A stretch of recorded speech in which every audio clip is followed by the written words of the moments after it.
नमस्कार, आप देख रहे हैं अमरउजाला.com और मैं हूं आपके साथ कुलभूषण राजदेव। उत्तर प्रदेश से 11 सीटों पर निर्विरोध निर्वाचन हुआ है। निर्वाचित हुए 11 उम्मीदवारों में से 8 भारतीय जनता पार्टी से हैं तो 3 समाजवादी गठबंधन के कोटे से हैं। बिहार से 5 सीटों पर निर्विरोध निर्वाचन हुआ है और इनमें से 2 सीटें भाजपा, 2 राजद और 1 जदयू के कोटे में गई है।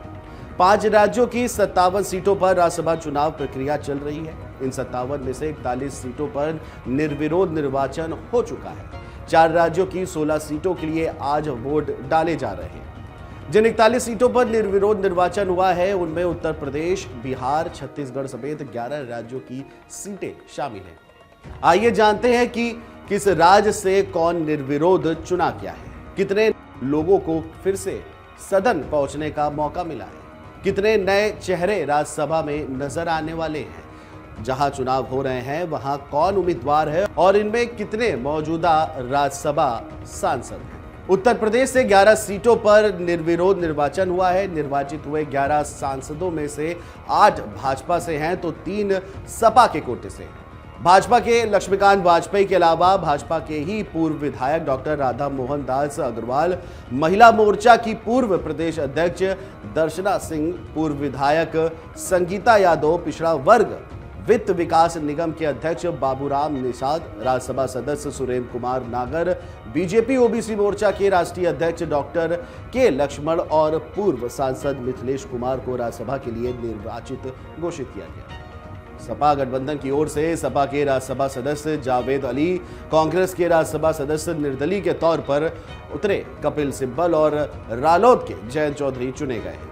बिहार की बात कर ले तो बिहार के 5 सीटों पर निर्विरोध निर्वाचन हुआ है। इनमें से 2 सीटें भाजपा, 2 राजद और 1 जदयू के खाते में गई हैं। भाजपा से सतीश चंद्र दुबे और शंभू शरण पटेल, जदयू से खीरू महंतो, राजद से मीसा भारती और फयाज अहमद राज्यसभा पहुंचे। इन 5 में से मीसा भारती और सतीश चंद्र दुबे फिर से राज्यसभा जा रहे हैं। तमिलनाडु की बात कर ले तो 6 सांसद निर्विरोध चुने गए हैं। इनमें से सत्ताधारी डीएमके से 3, एआईएडीएमके से 2 और कांग्रेस से 1 उम्मीदवार का निर्वाचन हुआ है। डीएमके के एस कल्याण सुंदरम और गिरिराजन और केआरएन राजन कुमार और एआईडीएमके के सीबी शरगुन्नम और आर धर्मन और कांग्रेस के पी चिदम्बरम निर्विरोध निर्वाचित घोषित किए गए हैं। चिदम्बरम फिलहाल महाराष्ट्र से राज्यसभा सांसद हैं। आंध्र प्रदेश की बात करें तो 4 सीटों पर राज्यसभा चुनाव हो रहा है।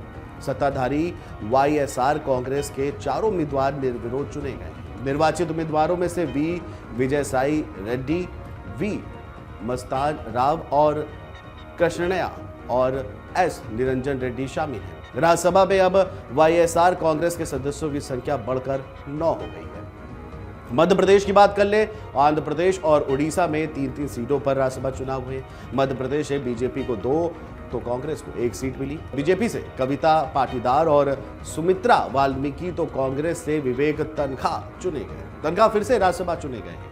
उड़ीसा की तीनों सीटें बीजेपी के उम्मीदवार जीते हैं। निर्विरोध निर्वाचित बीजेपी उम्मीदवारों में खुलाता देव, मानस रंजन मंगराज और सस्मित पात्रा शामिल हैं। आपको बता दें कि पात्रा दोबारा राज्यसभा के लिए निर्वाचित हुए हैं।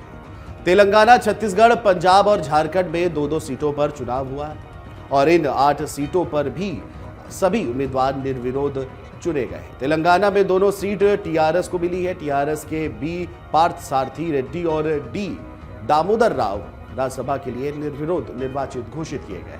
वहीं छत्तीसगढ़ में दोनों सीटें कांग्रेस को मिली हैं। यहां से राजीव शुक्ला और रंजीत रंजन निर्विरोध चुने गए हैं। पंजाब में दोनों सीटें आम आदमी पार्टी को मिली है। यहां से बलबीर सिंह सीचेवाल और विक्रमजीत सिंह साहनी को निर्विरोध चुना गया है। झारखंड में 1 सीट झाझुमो तो 1 सीट भाजपा को मिली है। यहां से भाजपा प्रत्याशी आदित्य साहू और झाझुमो प्रत्याशी महुआ मांझी चुनी गई। वहीं उत्तराखंड की बात कर ले तो एकमात्र सीट भाजपा के खाते में गई है। यहां से भारतीय जनता पार्टी प्रत्याशी डॉक्टर कल्पना सैनी निर्विरोध निर्वाचित हुई है। महाराष्ट्र कांग्रेस, राजस्थान और हरियाणा में राज्यसभा चुनाव के तहत आज वोट डाले जा रहे हैं। महाराष्ट्र में 6 सीटों के लिए 7 उम्मीदवार जो है मैदान में हैं।